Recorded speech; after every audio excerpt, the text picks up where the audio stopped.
Welcome back to the last session of the first day of the network meeting.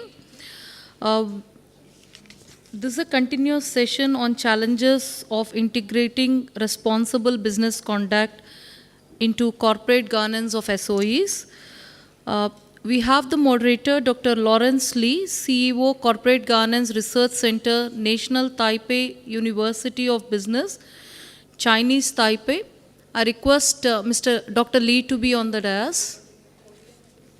We also have three speakers for the session. Ms. Chugwa Park, Policy Analyst, Corporate Affairs Division, Directorate for Financial and Enterprise Affairs, OECD. Mr. Bayram Zeng, Treasury Expert, General Directorate of SOEs, Turkey. Mr. Jeffrey Sirigar, National Committee on Governance of Indonesia. I request all the speakers to be gracing the dais along with the moderator. And I now hand over the session to Dr. Lawrence Lee to conduct the proceedings of the session. Thank you. I'm Lawrence Lee. I'm from Taipei. I'm a CEO for Corporate Governance Center, Research Center. Now I'm gonna moderating the part 2, this session on challenge of integrating responsible business conduct into corporate governance of SEC today. Today I am here with three very young and distinguished speakers.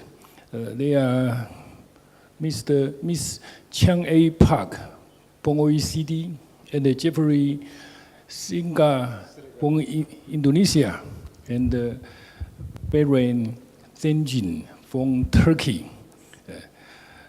As we know, high standard of responsible business conduct and integrate are critical to underpinning corporate performance and substantial development. On the hand, RBC impact the company's decision-making process, transparency and disclosure, risk management, and relationship with investors and stakeholders. On the other hand, the process of conducting due diligence is closely linked to the corporate governance framework and the relationship between management, board, shareholder, and other stakeholders. So we have our colleagues here, three of them, who will talk to you about in what ways we should integrate RBC into corporate governance of SOE. First of all, Chang A. Park. Chang A. Park is a policy analysis in the corporate affairs division of the OECD Director for Finance and Enterprise Affairs. She is a network management of the Asia Network on Corporate Governance, state-owned enterprise, and is currently responsible for the project on stock taking of responsible business conduct measure by state-owned enterprise in Asia.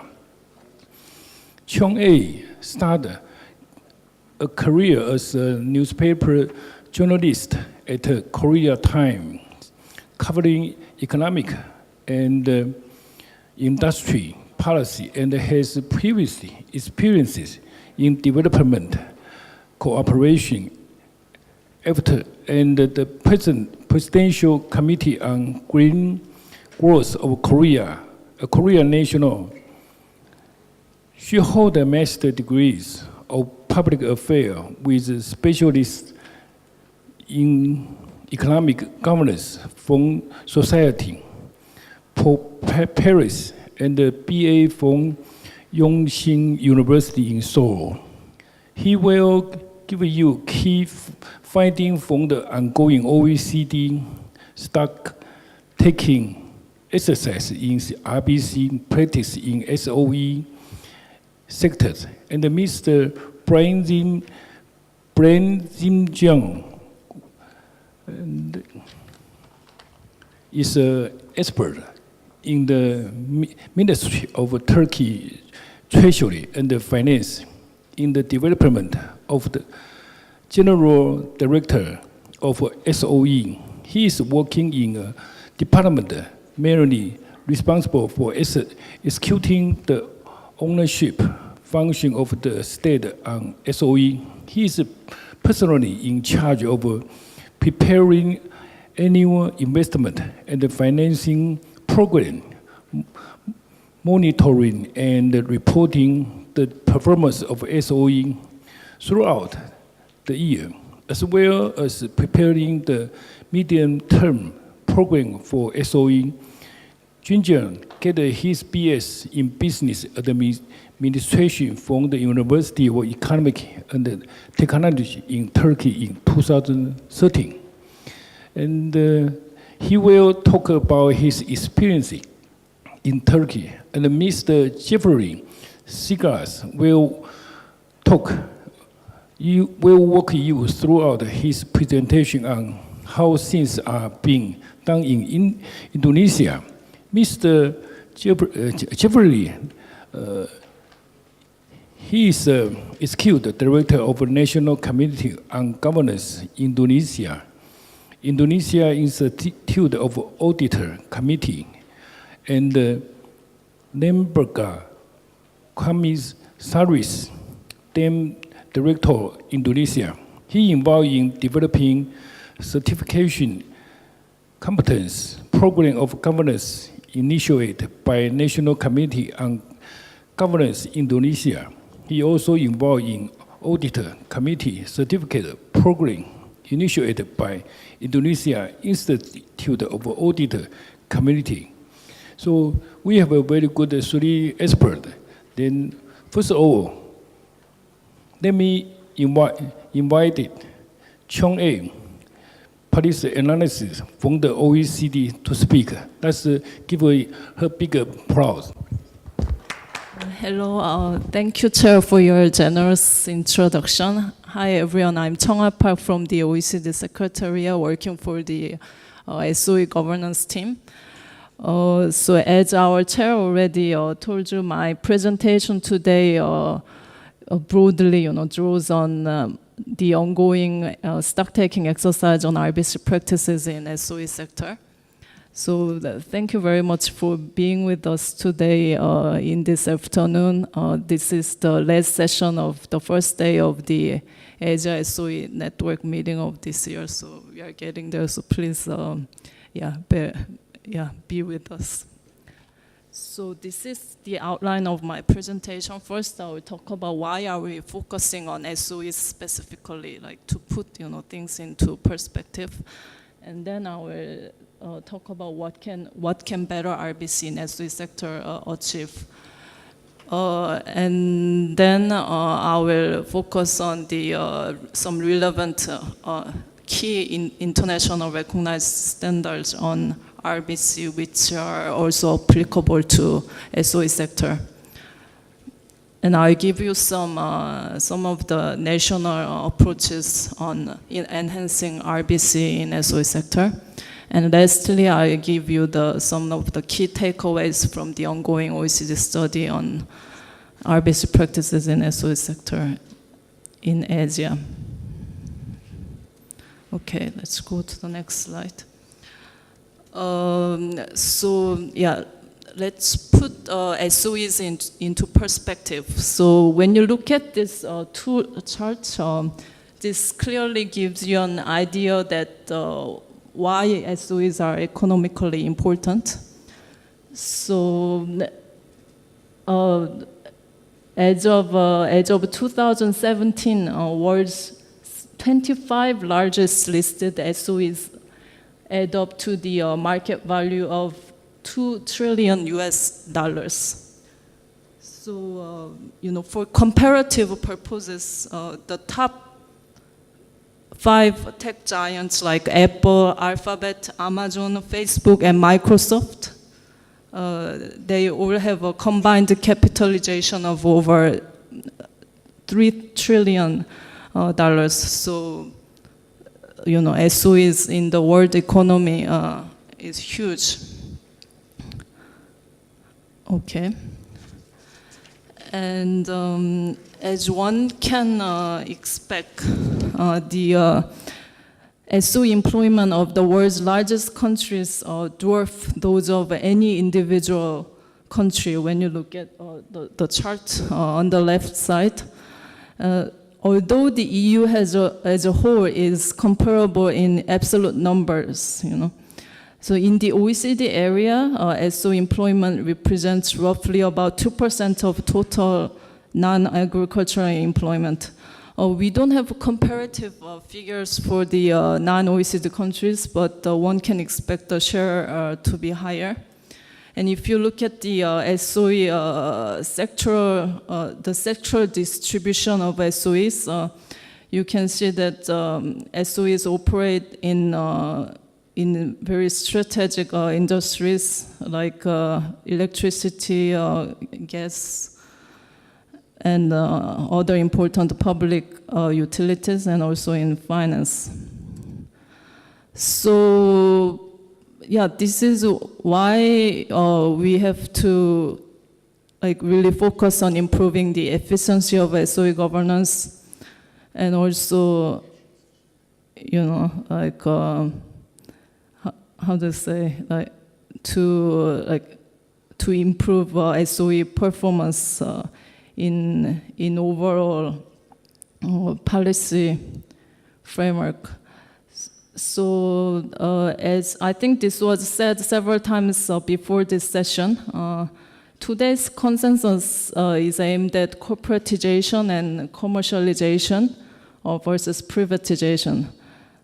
So in this respect, there is a very strong political will to improve SOE performance, and also political pressure and social pressure to improve the performance of SOEs. But of course, challenges remain, and we'll talk about that later. So what can better RBC in SOE sector achieve? Yeah, so first of all, it's, as I've already told you, SOEs operate in most strategic industries.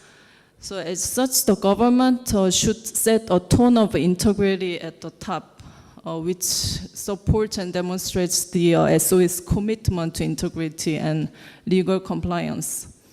And this tone could provide a basis for corporate culture within an SOE sector that can be communicated to personnel at all levels of an SOE. And at the same time, the government will face considerable reputational risk if its SOEs don't act as good corporate citizens. And these days, you hear a lot about internationalization of SOEs, especially with following the recent announcement by Chinese government on Belt and Road Initiative. Over the past decade, SOEs have rapidly modernized and commercialized their operations, which further highlights the need for enhancing RBC and a level playing field. And also the M&A, merger and acquisition activities by SOEs has expanded significantly since the 2008 financial crisis, especially from emerging Asian markets compared to overall M&A or foreign direct investment. So as such, there is an increasing trend to apply due diligence in supply chains. And also there's more and more evidence that less corruption can actually lead to a better economic performance. Okay, so this is the reason why we should also focus on ensuring high standards of corporate governance. So now I will present you with some of the most prominent internationally recognized instruments on RBC, which could be also applicable to SOEs. And of course, we are from the OECD, and I want to read out the text from our guidelines on SOE governance, which is most relevant to enhancing RBC in SOE sector. The state ownership policy should fully recognize SOE's responsibilities towards stakeholders and request that SOEs report on their relations with stakeholders. It should make clear any expectations the state has in respect of responsible business conduct by SOEs. So our SOE guidelines, clearly indicate that SOEs are responsible for incorporating RBC into their corporate governance. So now I will walk you through some of the other relevant international instruments. There is this OECD guidelines for multinational enterprises, which is at the forefront of engaging not only the OECD governments, but also non-OECD countries in applying due diligence across their supply chains, and also promoting and encouraging the governments to establish national contact points in their countries so that they can provide some kind of a mediation mechanism whenever there is a dispute between investors and stakeholders of companies, including SOEs. And we also have the OECD policy framework for investment. It recommends that governments should lead by example and reflect RBC standards in their own practices and operations. And also there is the OECD Anti-Bribery Convention. And we recently launched the OECD Due Diligence Guidance, Responsible Business Conduct. So, yeah, there are these tools which can be really applied at the practical level. And there are also other UN instruments which are elaborated in the report that we distributed to you by email as well as by hard copy this morning. So now I can introduce you to some of the national approaches on enhancing RBC in SOEs. So in India, the main government policy that drives RBC in SOEs are Companies Act 2013 and the guidelines established by the Department of Public Enterprises on corporate social responsibility and sustainability in 2013. And also the government has issued a national voluntary guidelines on social, environmental, and economic responsibility of business in 2011. And Kazakhstan established a new entrepreneurial code in 2016, which elaborates on the scope of RBC.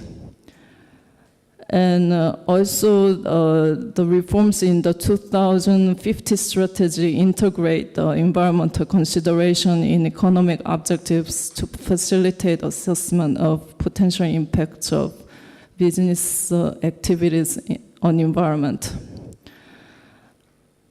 And in Korea, most recently, under the presidential agenda to maximize social value, the government has incorporated elements of RBC, such as ethical management, safety and environmental conservation, coexistence. So they have reflected all these components of RBC and corporate social responsibility into their performance management indicators for SOEs. And they also set up the Anti-Corruption and Civil Rights Commission in 2008. And also you may know that Korea has an online inventory system where all the SOEs and public institutions are required to report their financial as well as non-financial information. So basically all this information is publicly available on one site, on one website called Alio. And Malaysia, the most prominent example is a silver book, which is really aimed at, it's a manual published in 2015 by a regional commission on government-linked companies' high performance. So, and we have a colleague from Turkey here, so I guess he will elaborate on the case of Turkey. Okay, and then I skip okay. So I can already draw some conclusions from the ongoing OECD study on enhancing RBC practices in SOE sector in Asia. I mean, although it's an interim version, the conclusion that we can draw so far is that there's a clear trend toward promoting and implementing the internationally agreed standards through establishing legislations, corporate policies, or voluntary initiatives. And there is also a clear trend that the international agreements and the bilateral agreements increasingly include components related to sustainable development, responsible business conduct, and social values. So this is the major trend, and the OECD is doing, our best to really help the countries, to get there. So essential elements for enhancing RBC in SOE sector, which I think are a strong government commitment to support responsible business conduct at both government level and enterprise level. And there should be policies and regulations that can guide managers on the ground and boards of SOEs towards responsible business conduct, including policies that prevent and stamp out corruption in advance. And there should be, of course, adequate institutional capacity to design, implement, and monitor RBC. And also, this should be accompanied by policies supporting and incentivizing RBC in SOE sector. And of course, each country has different contexts in terms of institutional arrangement and level of ambitions, but there's always, the lessons that we can draw from what others are doing, including the international instruments. So my view is that raising the bar on corporate governance practices in SOEs is a key element in encouraging responsible business conduct. So this means that without putting in place a comprehensive corporate governance framework in SOEs, RBC can never work out. So RBC and corporate governance, they are like twins, which they should be together all the time. Since you are policymakers and researchers who can influence policymakers, I think that you could consider the following options to achieve further progress. One of them is exercising ownership on a whole of government basis, and setting up a comprehensive aggregate reporting and SOE financial reporting system.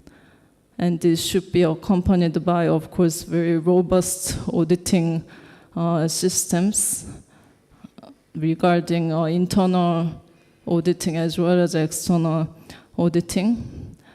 And definitely the progress and the challenges should be always checked by an efficient system of monitoring and benchmarking SOE performance.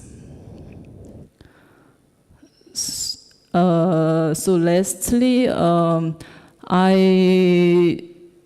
encourage all of you to look at the stock taking report that we shared with you this morning. And if you have any interesting company cases to contribute to the report, you are very much welcome to do so, because now the report is has acquired a comprehensive collection of legislations and policies relevant to enhancing RBC and SOE sector.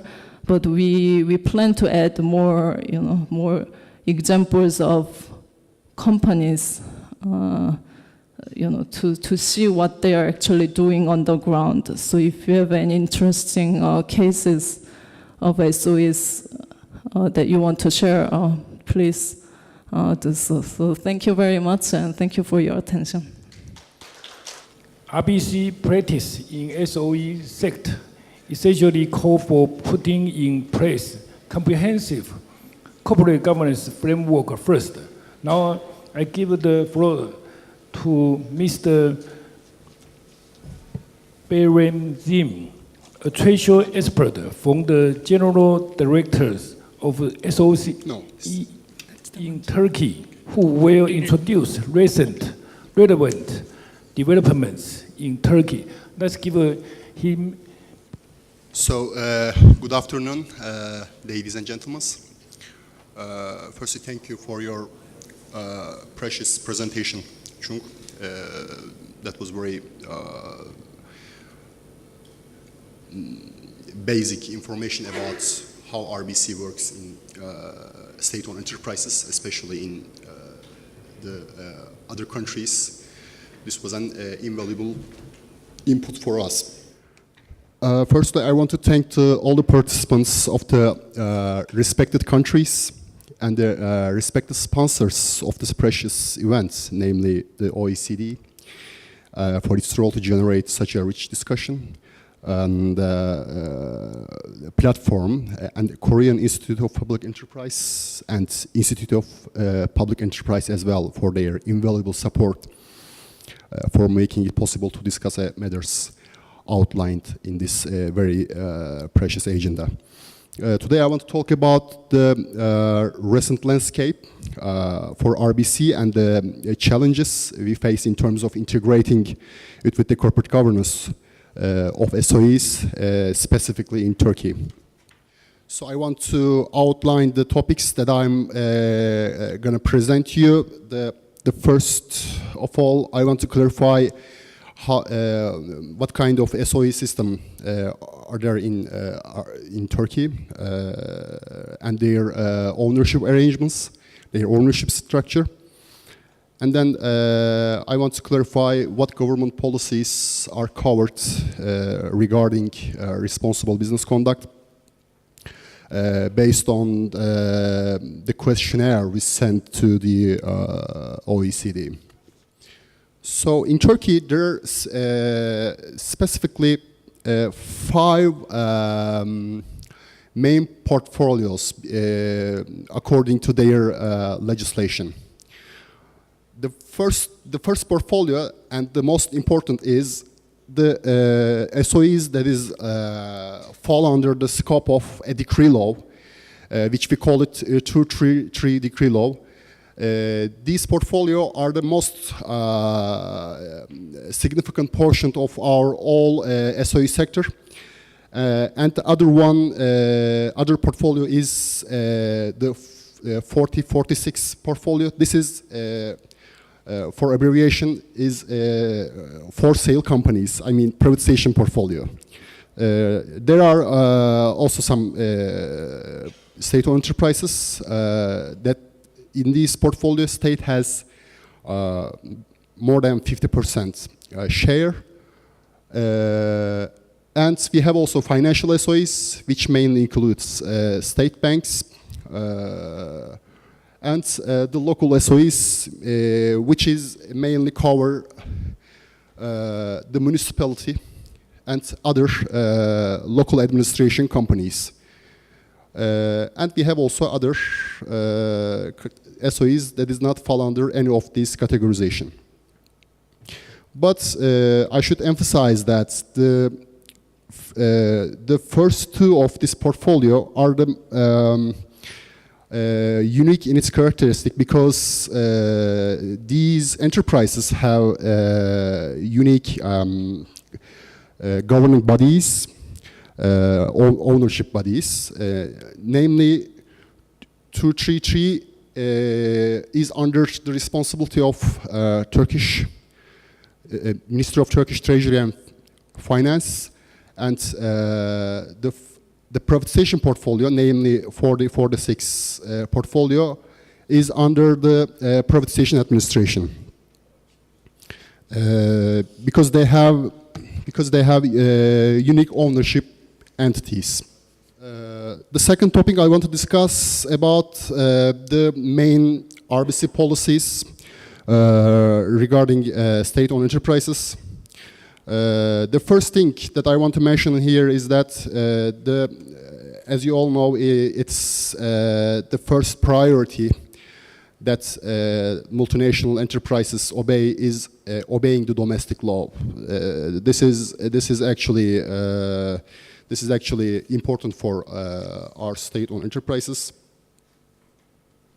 In context of this, in Turkey, to ensure SOEs operate with the Turkish law, SOEs are subject to both external auditing by Turkish Court of Accounts, which is also auditing body of our Turkish Parliament, and an independent external audit. In Turkey also, we have independent external and internal audit procedures to be sure that SOEs are obeying the law. And according to this law, state-owned enterprises, especially in 233 decree portfolio, became mandatory to establish internal control system and internal audit mechanism as a means of enhancing risk management procedures. All the SOEs have also official website and have regularly updated their financial and non-financial information on their websites in terms of transparency concerns. They also prepare their strategic plans and annual reports since 2008. We also, as a shareholder, published regular statistics on the performances of state-owned enterprises, and also give annual reports on their activities as annually. I mean, for all enterprises. As I said before, we have 5 main portfolio of state-owned enterprises. This annual report is covered all of them. You can find all information, whether financial or non-financial, on our website of ministry.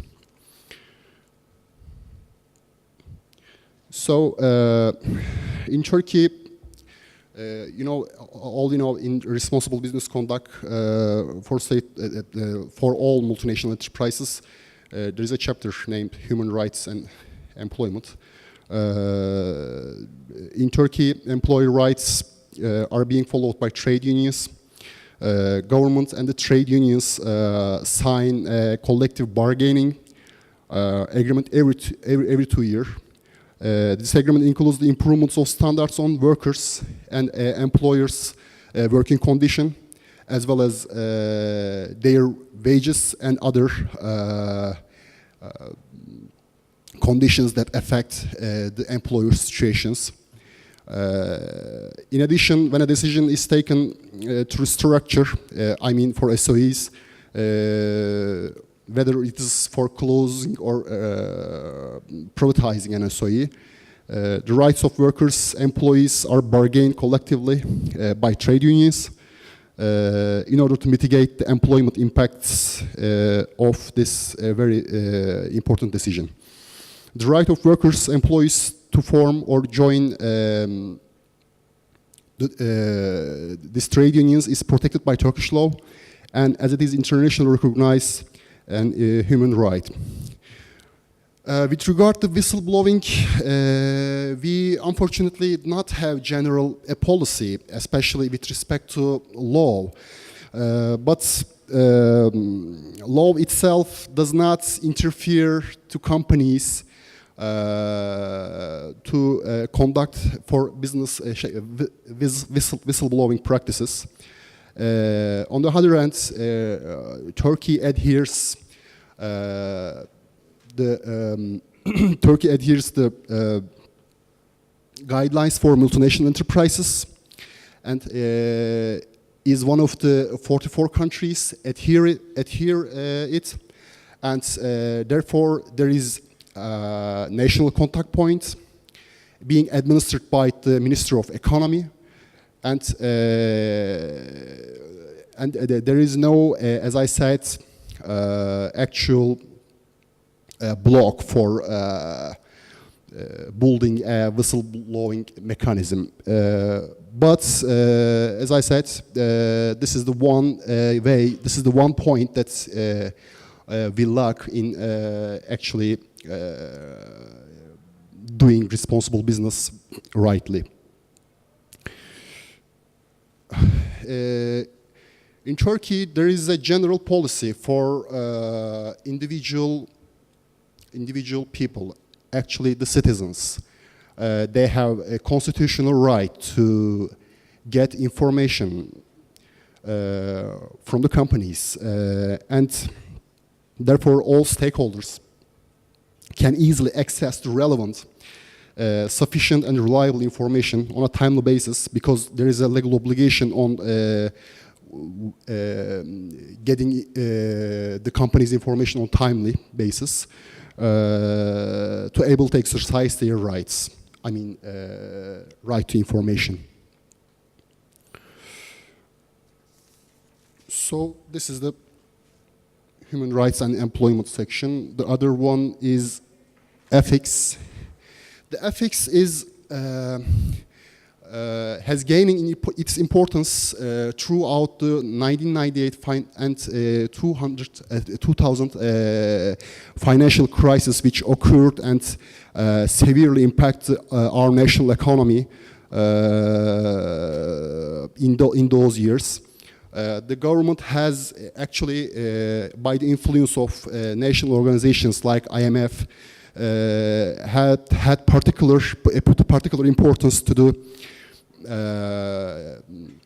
putting an general policy area for ethics, namely in 2004 especially. The Council of Ethics has established to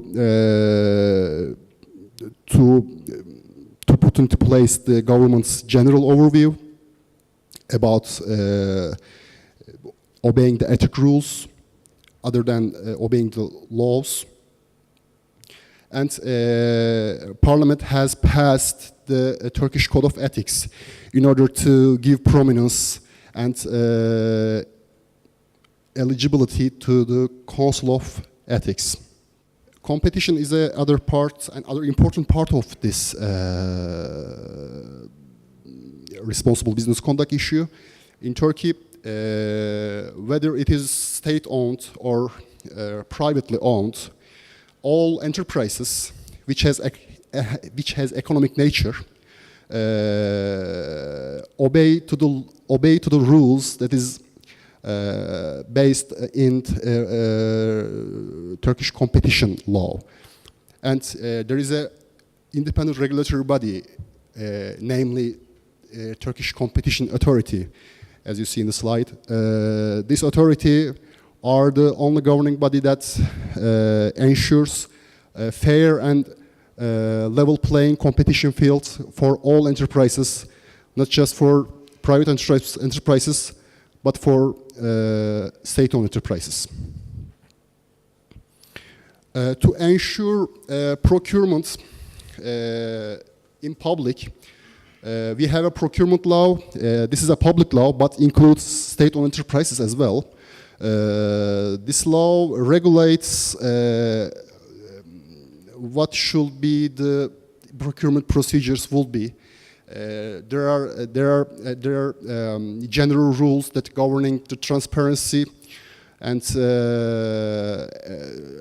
accountability terms with respect to making procurement.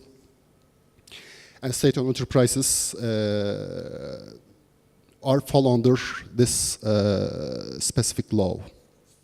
There is other RBC-related issues that is not fall under the main topics that I just mentioned, especially with respect to regulatory framework for SOEs and private companies, because this is one of the main pillars of OECD guidelines of corporate governance for state-owned enterprises. That tells us that in order to gain level playing field, there should be no differences with the playing conditions, actually, with respect to between SOEs and private companies. SOEs are also, that's why SOEs are also subject to laws such as environmental protection law and occupational health and safety laws, laws regarding prevention of corruption, and law on the protection of consumer rights. So that's why SOEs, Turkish SOEs have no privilege above private companies in this respect. Turkey on the other hand, has not yet established a central coordinating office to assist public institutions, including SOEs, in their efforts. And issues related to RBC are handled by the various ministries. However, upon adherence, as I said before, to the OECD guidelines for multinational enterprises, Turkey established a national contact point in the Ministry of Economy. Therefore, the Ministry of Economy is the authorized state body responsible for implementation of guidelines. And guidelines apply to all enterprises in all sectors, whether of private, as I said before, state or mixed nature. So, my presentation... Any case you can provide for any case or which is state-owned enterprise comply with RBA very well. And in terms of competition, I can say that there are so many cases which I deeply reviewed in my working time, especially with regard to competition. As I said before, there is a Turkish competition authority which is responsible for competing. How can I say? Has responsibility to create a level playing field, and there is actually we have a Turkish grain board which is responsible for trading grains and other agricultural products to support the national economy. As far as I remember, there was a case with the Turkish competition authority that suits Turkish grain boards for making SOEs and competitively unfair. In this respect, the authority has made no differences between the compliant agent and the SOE itself. This is one thing that I remember so far. And there are so many other cases with respect to state-owned enterprises, especially in terms of especially in case of mitigating the competition environments in the economy. This is one example I can say, and maybe I can give another examples by topic. I should just try to cover the general issues. As I said before, SOEs are object to there is actually twice a year trade actually labor agreements for SOEs. In these agreements, all stakeholders are gaining together and discussing on the topics such as the wage increase and labor conditions and right of employers with other stakeholders. This is the example that I can give on employment issues. As I said, there is a right to information procedure, which is we also obey with it as a ministry, because there are so many, how can I say, emails and official official information demands, both for SOEs and both for our ministries, because both states and state-owned enterprises and all public as a whole is fall under this law. I mean, right to information law. We are considering every information on this regard because it's a constitutional right and has time limitations. It is enough. Thank you. Thank you for your comprehensive presentation. But if you want any specific examples with respect to specific state-owned enterprises,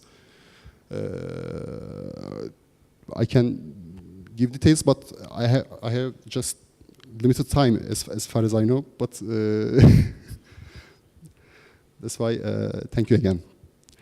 Thank you all. Thank you, Brent. Now I give the floor to Mr. Jeffrey Siga from the National Committee on Governance of Indonesia. Let's give him the big applause. Good afternoon, ladies and gentlemen. Again, I would like to make another disclaimer that the content of this presentation, because we are not the government, the representation of government, is not an official opinion of Indonesian Minister of SOEs. All data here presented are collected by a questionnaire provided by OECD. We collected from distributing questionnaire to related parties, including legal bureaus of Indonesian Ministry of SOEs. Before I explain and share to all of you the responsible business conduct practices in Indonesia, I would like to take a glance about SOEs in Indonesia. State-owned enterprises, or in Indonesian called Badan Usaha Milik Negara, BUMN, are generally governed by Law 19 of 2003 on state-owned enterprises dated on June 19, 2003. There are two kinds of state-owned enterprises in Indonesia. The first one is what we call PURUM, or public utility enterprises, that first in the morning and the later previous session called that has non-commercial purpose, that we call PURUM, yeah. And the other is limited liability state-owned enterprise, we call Persero, perusahaan perseroan. Next, I would like to share about the SOE ownership function. One ministry that runs the SOE's ownership is the Ministry of State-Owned Enterprises. Yes, is appointed and or authorized to represent government of Republic of Indonesia, a state shareholder in Persero, yeah, by taking account the prevailing laws and regulation. I will go to the next slide. This is the data of 2017. Total numbers of SOEs is 115.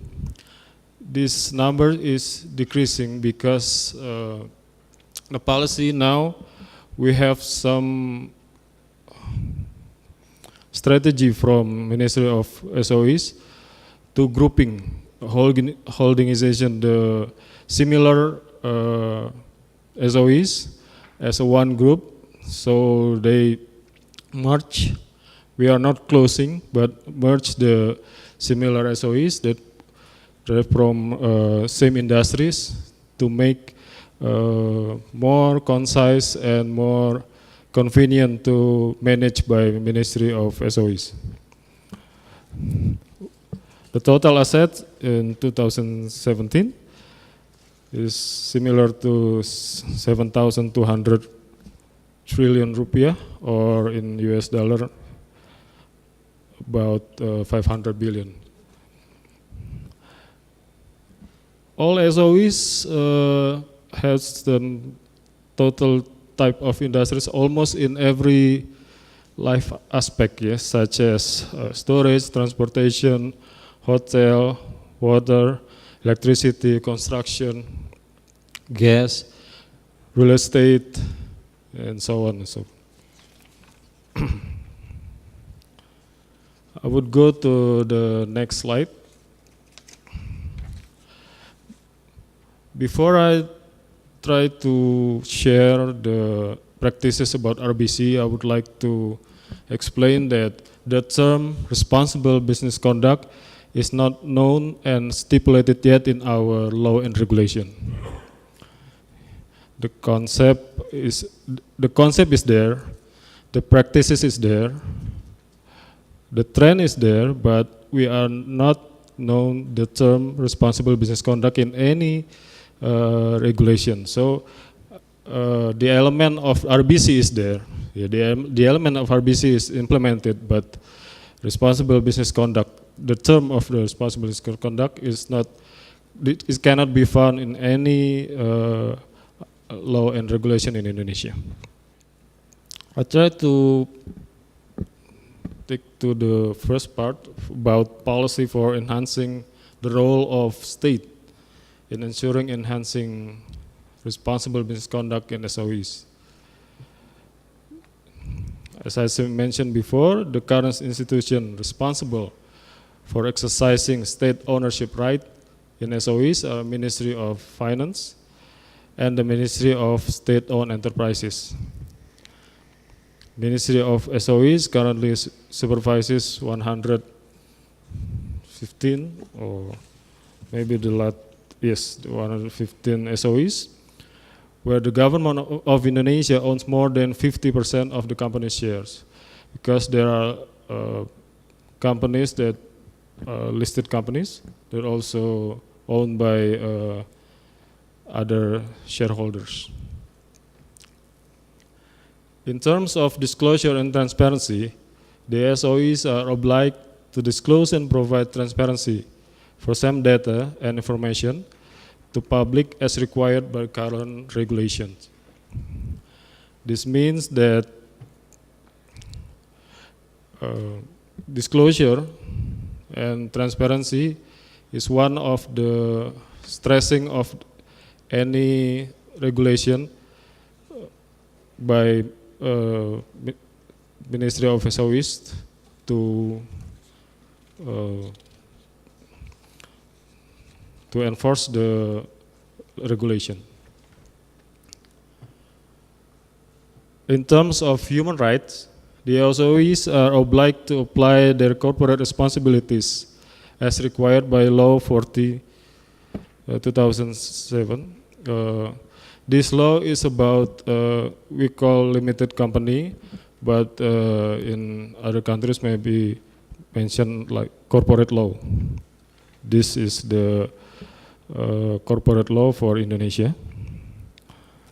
And also about human rights, Ministry of SOEs also regulate this by Ministry of SOEs regulation on partnership program and social responsibility. There's also specific regulation about human rights.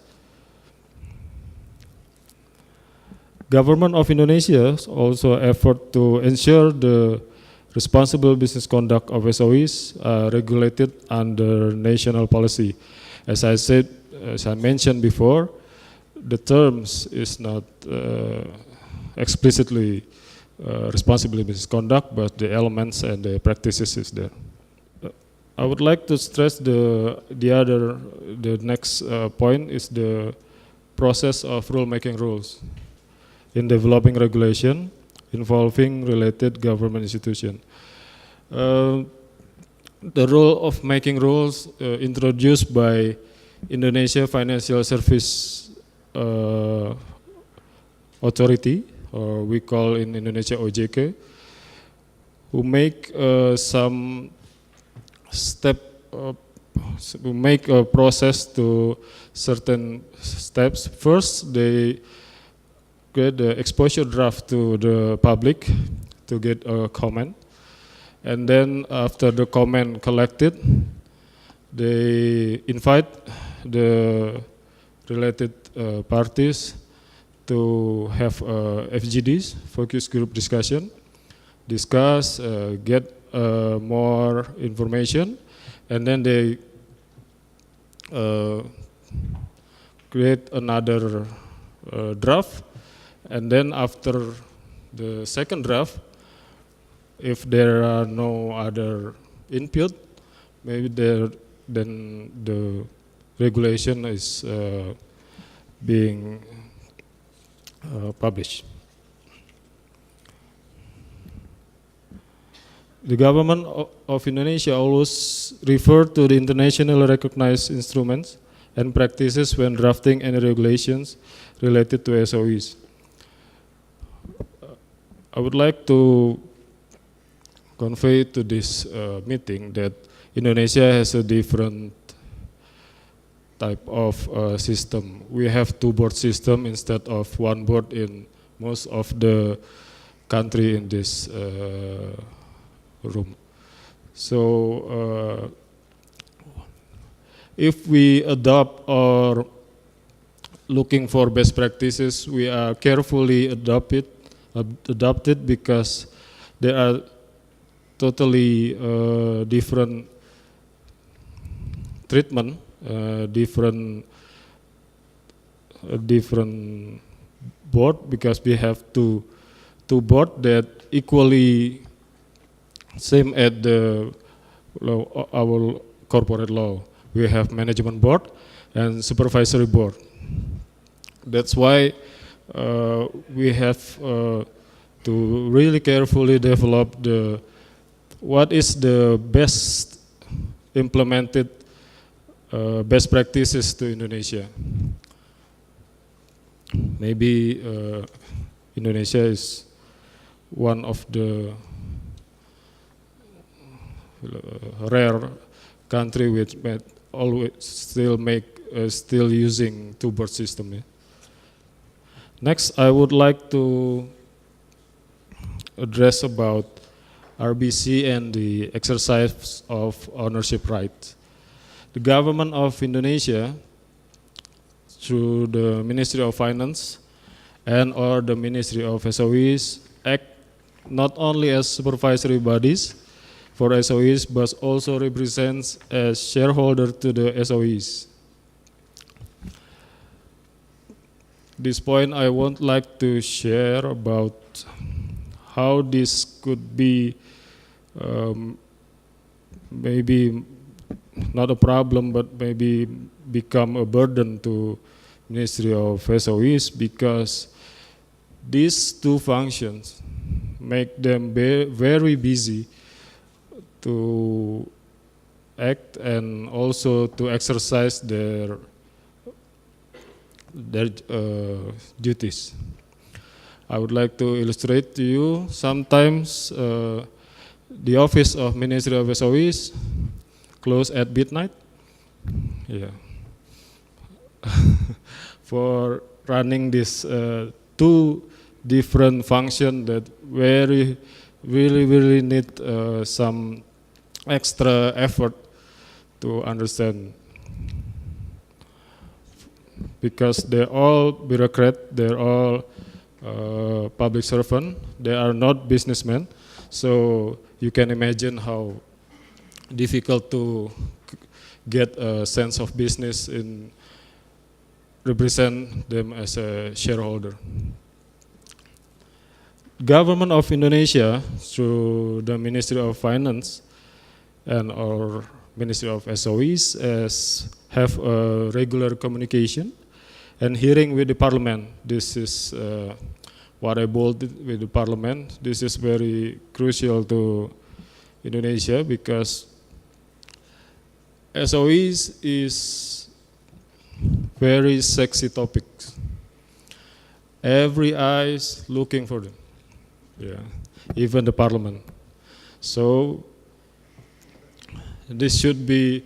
I mentioned even the director of SOEs. We have the management board and supervisory board. I was talking about the management board. Almost 50% of their time spent in Parliament House, meeting, hearing, and so on and so on. So this is a fact that we face in Indonesia.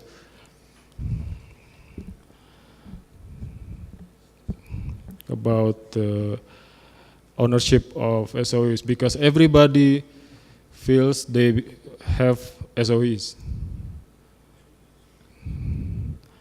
They not see SOEs as a corporation. They not see SOEs as a business entity only, but they feel they have all the SOEs. They have right to be part of the decision making, that represented by the Parliament. Next, the information on the activities and performance of the state-owned enterprise sector on RBC-related issues can be accessed by individuals and organizations through the SOE's individual website, as well as the website of Ministry of SOEs. Next, I would like to get into the facilitating SOEs in meeting expectation of RBC. The government of Indonesia regularly arrange disseminations, focus group discussions, workshop, etc. for SOEs and other enterprises related to the area of RBC to improve their knowledge and awareness as a forum for exchange for views and others. The government of Indonesia also assigns their officials and facilitates professionals to develop better and effective legal and regulations of RBC. This could be the sending their officials to overseas or invite professionals come to Indonesia to share and help in developing the regulation related to RBC. The government of Indonesia also regularly provides awards to the SOEs. There are several awards for various categories, such as award for the best SOEs, also the best CEO of SOEs, award for the best of corporate governance practices, award for the best services, because lots of SOEs runs the services for community, etc. Government of Indonesia has long established and enacted regulations on government procurement, as well as procurement guidelines to be implemented by SOEs that refer to the international best practices. Next slide, I'd like to talk about enhancing stakeholder engagement in RBC. The government of Indonesia supports stakeholders' engagement through inter alia, hearing with the parliament to discuss issues related to SOEs matters.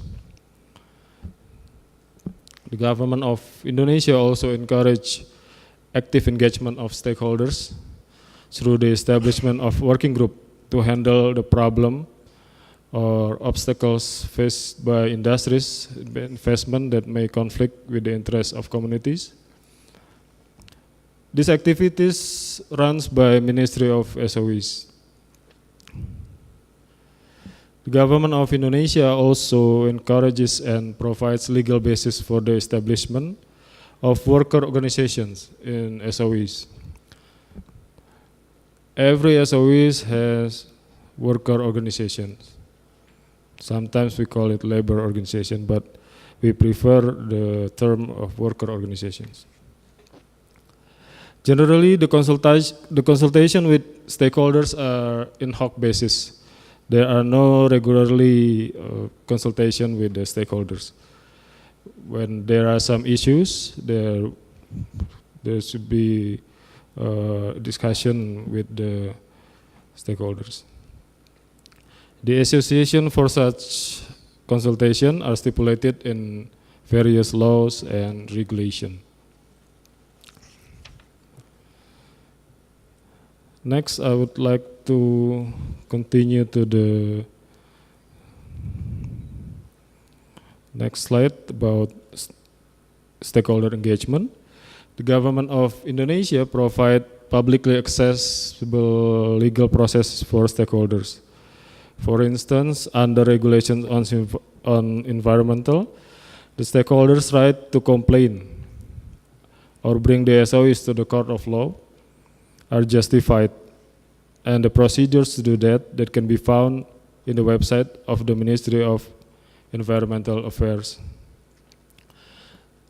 In practices, I see a lot of lawsuits presented in annual report of each SOEs, along with the progress and the final decision.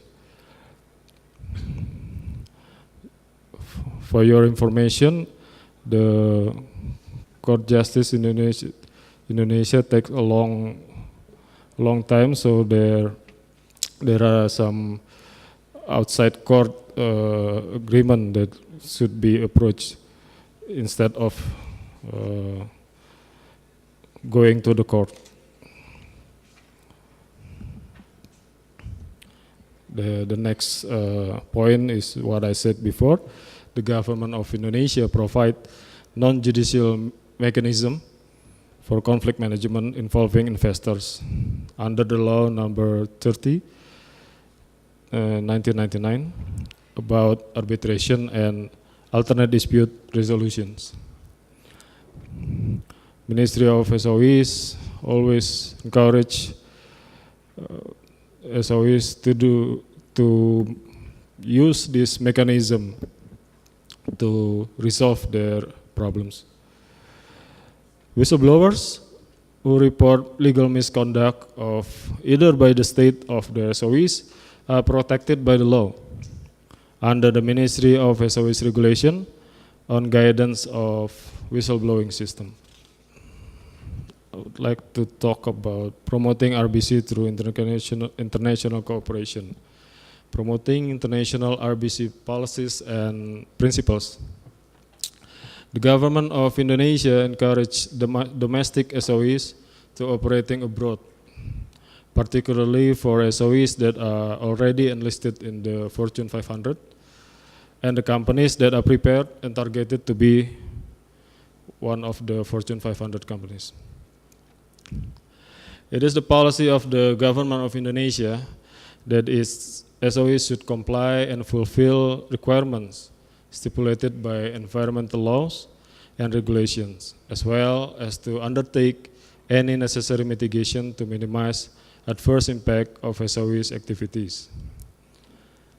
The government of Indonesia has many cooperations with other governments as well as international institutions to promote the implementations of RBC. In this last slide, I would like to express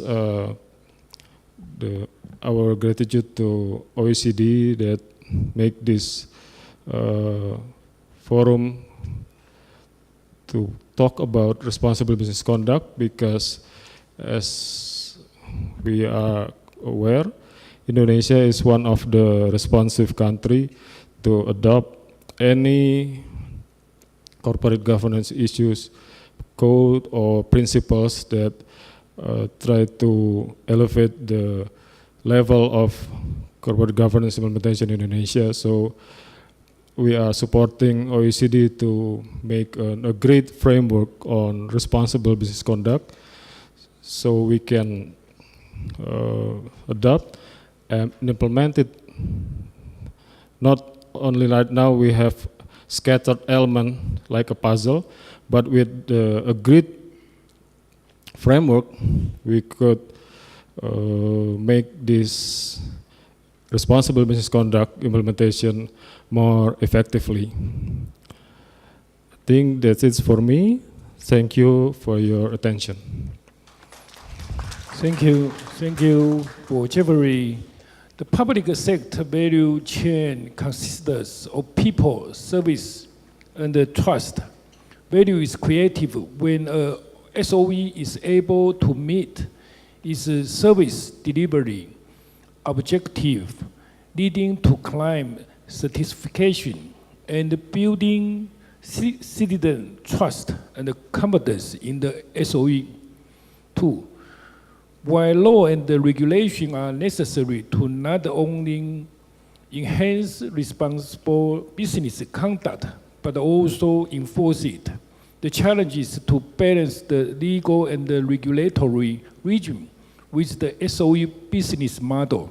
Third, it is necessary to develop SOE business model encompassing responsible leadership at the board level, responsible management, strategizing for the short, medium, and long term, creative value for a range of stakeholders, and effective decision making through interlinking finance and other information systems.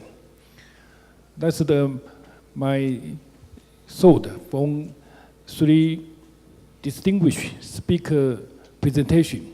Now I would like to invite the floor to speak. If you have any comments or question, any from the floor speakers, please. You and all the three presenters for a very, very productive session. But I have a question to ask both to our Turkish friend and also our Indonesian friend. You referred to whistleblowing policy. Now I would like to know whether any typology you have prepared of the whistleblowing cases. What are those cases? One thing. What is the nature of those cases? That is two. What has been the process? Are you satisfied with the process? That is three. What have been the outcomes? That is four. And do you think that we can further strengthen the whistleblowing laws? We have had some experience of whistleblowing laws in India, but what I would say is that we have a law to ensure whether the law works. I think that's the issue. So could you please throw some light on that? Sorry, if I'm not wrong, you're wondering the specific case or? Turkish experience, and can you talk about some Very very specific case? specific case. You talk, but does whistleblow? That's the question. Okay.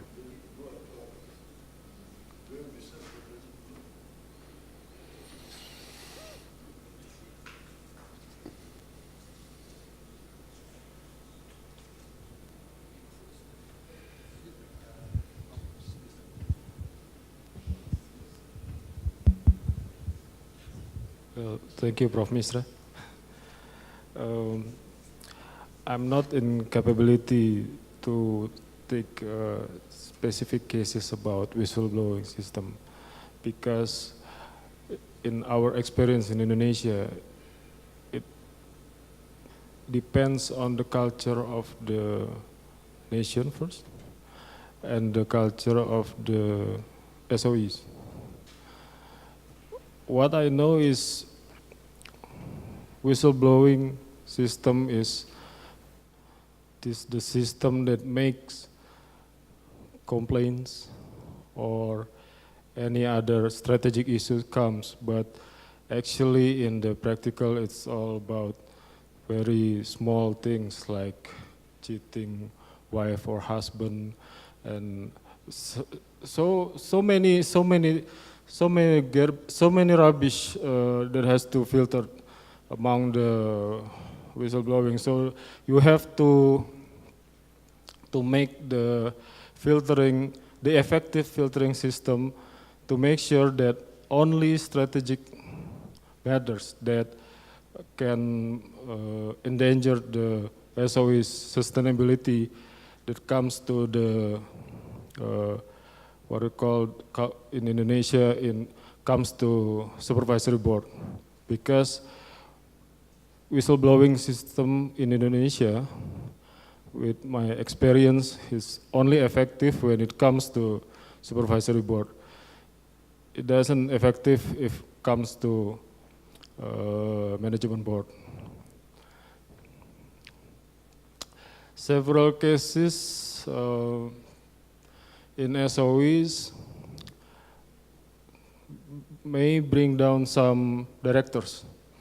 Yeah, they fired after the whistleblowing comes to the supervisory board, and supervisory board reports to Ministry of SOEs, and then, but there again, it's only the strategic and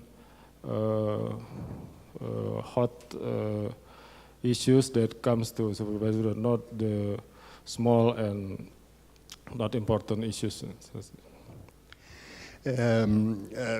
As I said before, the responsible business conduct issues is generally being discussed at the national contact point in Turkey. As far as I'm concerned, there is only one case with respect to violating responsible business conduct practices related with business relations. And there is, in the meantime, there is no any case and or an application for SOEs that has violation with respect to the guidelines for multinational enterprises. In this context, that I can only say that there is only individual instances with respect to specific topics such as competition, as I said before. There are so many competitive cases with respect to national competition authority.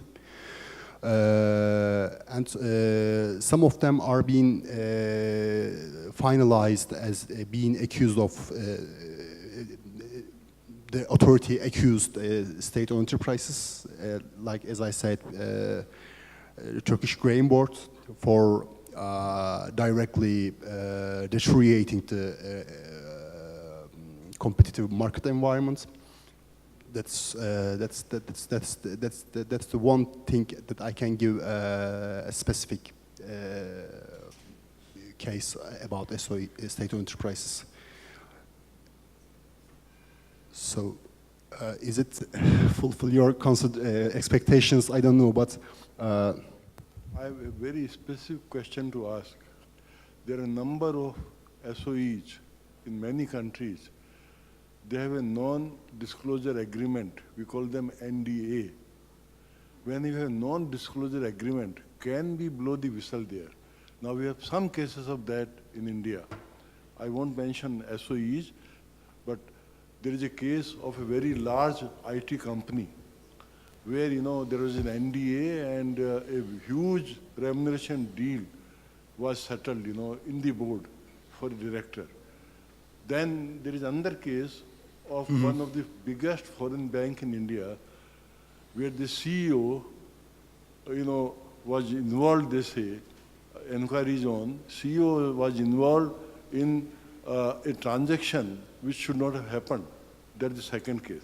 Why I am telling all this is that our Indonesian friend made a comment that SOEs are hot topics and the sexy topic for discussion. But if we create a culture of whistleblowing and see that people who blow whistle in genuine cases, they are protected, then what will happen is the SOEs will become less sexy. I just wanted to throw in a good case example, because we've had that discussion also in the OECD area, and of course there's a problem if you complain within the company. I mean, it could have serious consequences for you if confidentiality is not what it should be.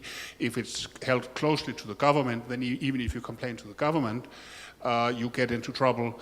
If you go to the public, to the press, then you can be prosecuted, as Mishra said. If you go to the press, I mean, you violate your confidentiality. So what some German, specifically German large SOEs have done, which emulates best practice from the private sector, I believe, is really to try and have the best of all worlds by doing the report, whistleblowing to the board, but by retaining a legal cabinet which then receives and anonymizes the allegation and checks that it is not done in manifestly bad faith or or is not beneath a bagatelle level, as you said. But if then they think that this could really be a case, then they report to the board that we have received credible information that the following is going on in your company. Now, the board may wish that they had never heard it, but now they have. So I'm just mentioning this as one possibility. My question is to the representative from Turkey with regard to RTI, right to information provided to citizens. Because we in India are facing some ridiculous problem, which is a necessary hazards of RTI. What is happening is that there are habitual seekers of clarifications. Only 10 rupees is required to seek clarification. And so much so that more than 25,000 clarifications are sought every month.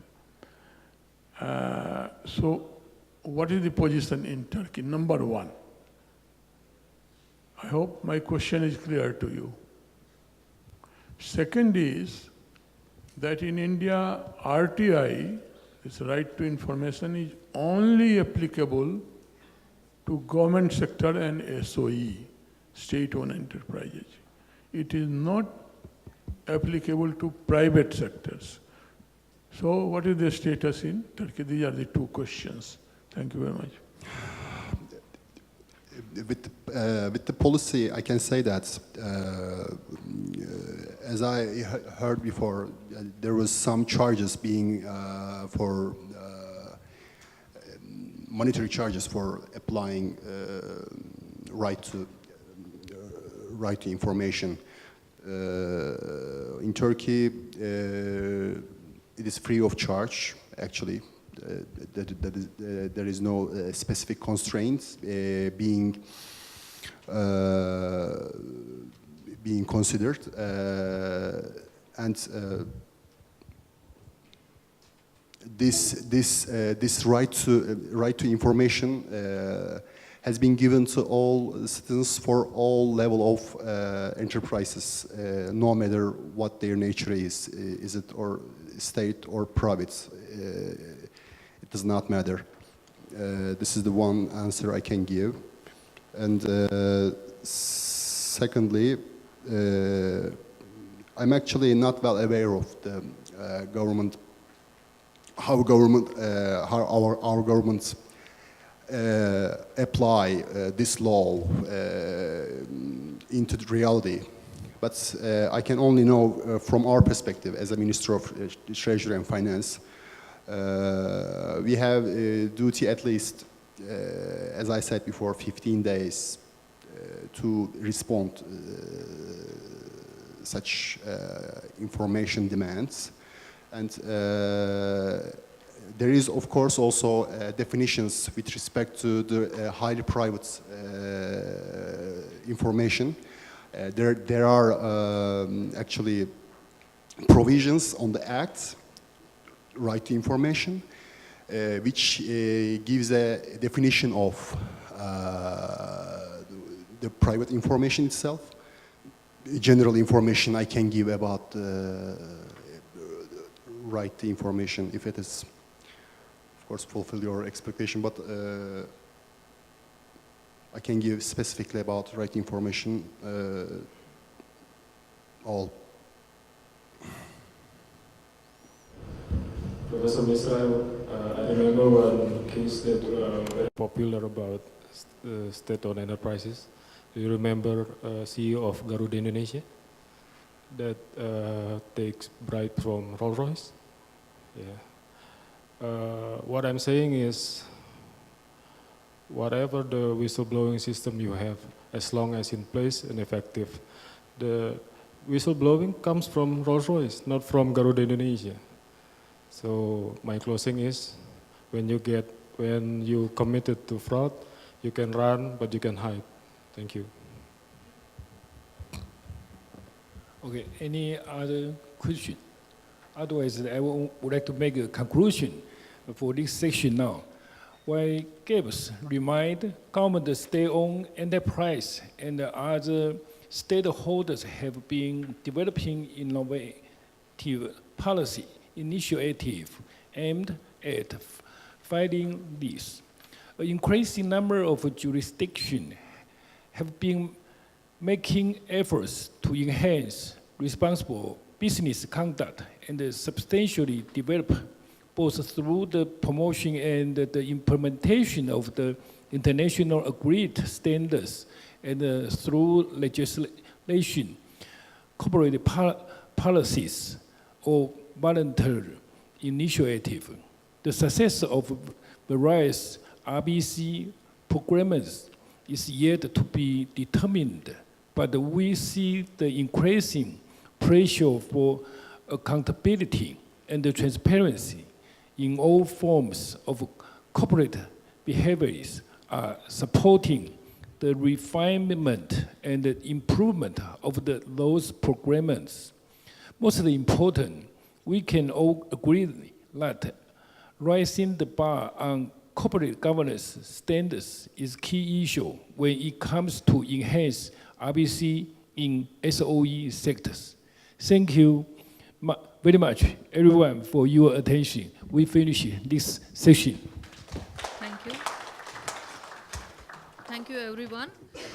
We have come to the end of the first day of the two-day network meeting of the OECD. But we are delighted to have in our midst Dr. Mithalde Mesnard, Deputy Director of the Directorate of Financial and Enterprise Affairs, OECD. We welcome you, Madam, and I request Dr. Mishra to present a bouquet to Dr. Mesnard. We just missed her in the inaugural, so we are very, very grateful to her to be with us.